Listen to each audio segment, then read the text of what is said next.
Centro Educacional Girassóis, primeira série do ensino médio, aula 13. Oi, pessoal, é a Teacher Marcela. Tudo bem com vocês? Vamos lá para a nossa aula em vídeo de hoje. Hoje a gente já está entrando no segundo livro, então nós vamos fazer o Reading Comprehension and uma review do verbo to be. Então vamos lá primeiro para review e depois vamos para os exercícios. Nesse primeiro slide, eu trouxe para vocês o verbo to be no simple present e as suas formas de construção, né?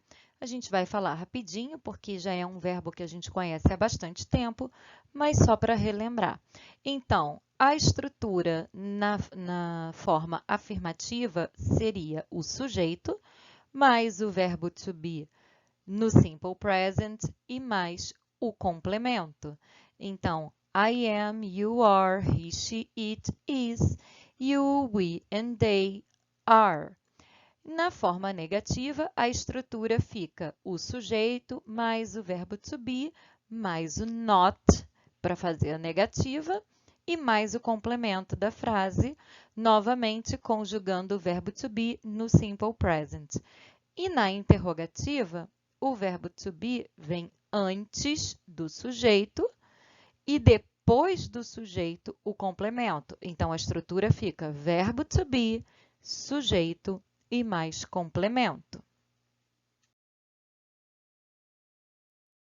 Aqui é o mesmo quadrinho, só que agora a gente fazendo com o simple past do verbo to be, que a gente usa para I, he, she e it. A gente usa o was. E para you, we, they, a gente usa o were, o you, tanto na segunda pessoa do singular, quanto o you no plural, a gente usa o were. A estrutura é a mesma, sujeito, verbo to be no passado, mais complemento na afirmativa, sujeito, verbo to be no passado, mais o not, mais o complemento na negativa, e na interrogativa, o verbo to be passa para frente. Então, verbo to be, sujeito e complemento. Ok? Foi só para a gente relembrar mesmo a estrutura. E aqui, novamente, eu só trago para vocês a possibilidade da negativa fazendo a short form, ou seja, a forma contraída. Eu posso dizer I did not walk ou I didn't walk. Significa exatamente a mesma coisa, porém, temos a forma longa e a forma contraída, ok? Agora sim, vamos passar para os exercícios. Estamos no livro 2, vamos fazer os exercícios da página 6, 7, 8 e 9. Na página 6, a gente tem um texto, tá? Contando a história da Malala. Não se assustem pelo fato do texto ser grande. É um texto muito interessante, muito importante, na verdade, tá? Que fala sobre direitos humanos, tá? Sobre a vida dessa menina.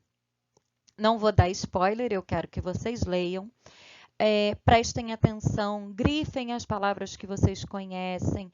Vamos fazendo uma leitura de forma que a gente entenda o conceito geral, tá? Nem sempre você precisa entender todas as palavras para que uma frase faça sentido. Lembrem-se sempre disso, tá bom?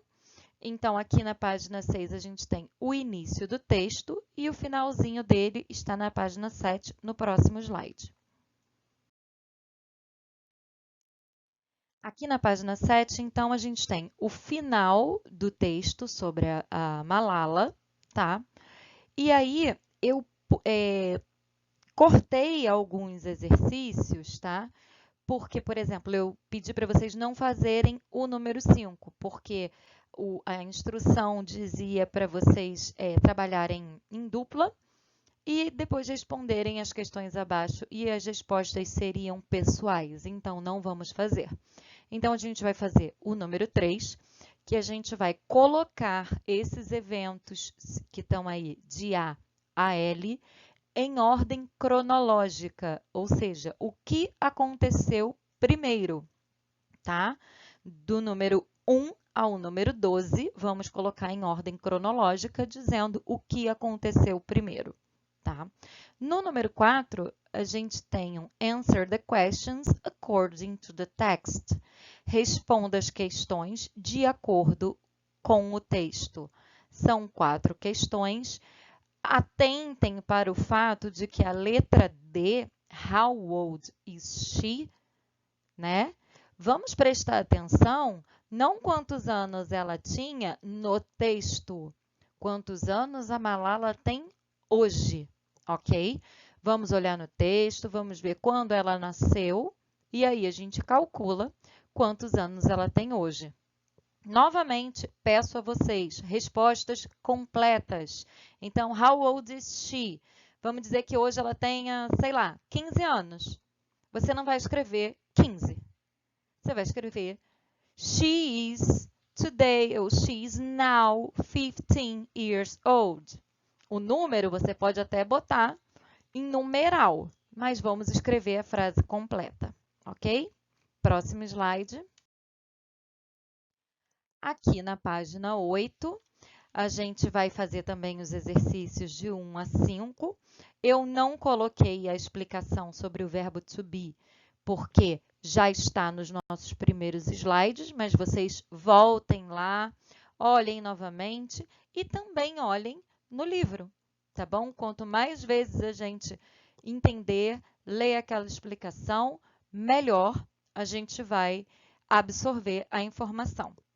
Então, no número 1, make affirmative or negative sentences with the words given. Use the present tense of the verb to be.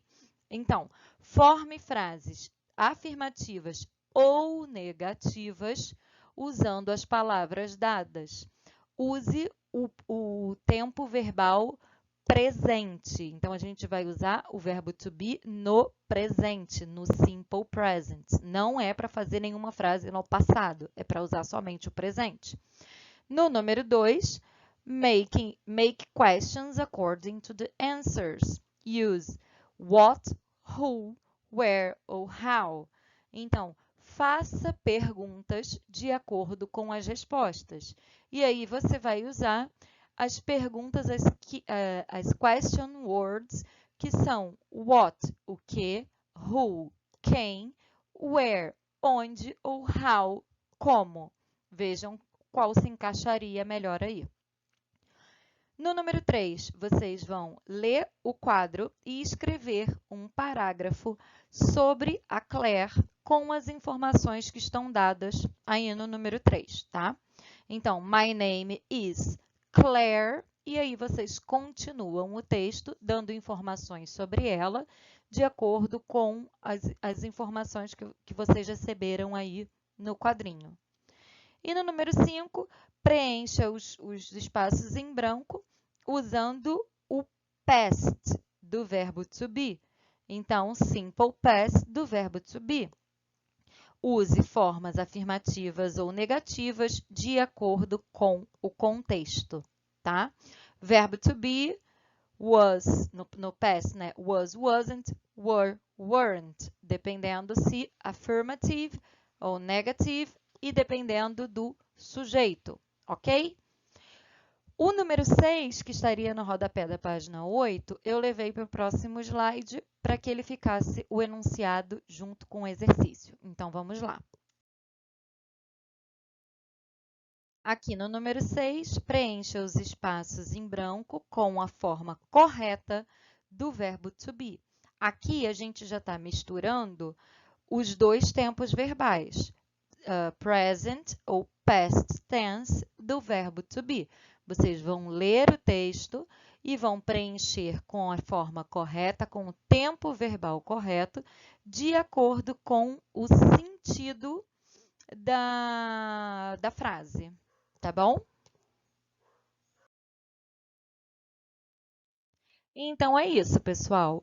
Esse foi a nossa aula. Essa foi, na verdade, a nossa aula em vídeo de hoje.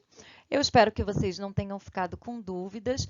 Fizemos mais uma revisão, passamos revendo aí o verbo to be no presente, no passado e também uma reading comprehension, uma compreensão de texto que é muito importante para que a gente esteja sempre com o nosso vocabulário bem trabalhado e bem exercitado, tá bom?